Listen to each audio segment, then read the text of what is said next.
PSD, în momentul de față, este exclus ca data alegerilor prezidențiale să fie mutată, luna decembrie? Nu. Este exclus pentru primul ministru Marcel Ciolacu.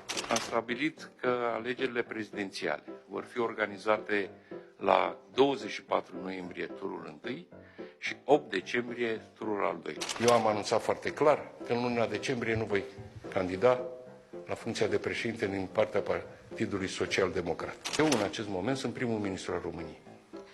Eu nu-mi întorc cuvântul dat față de democrație. Alegerile prezidențiale vor fi organizate la 24 noiembrie turul 1 și 8 decembrie turul al 2-lea. Dacă vrem să mergem cu șmecherie, șmecheria se oprește la poarta Palatului Victoriei.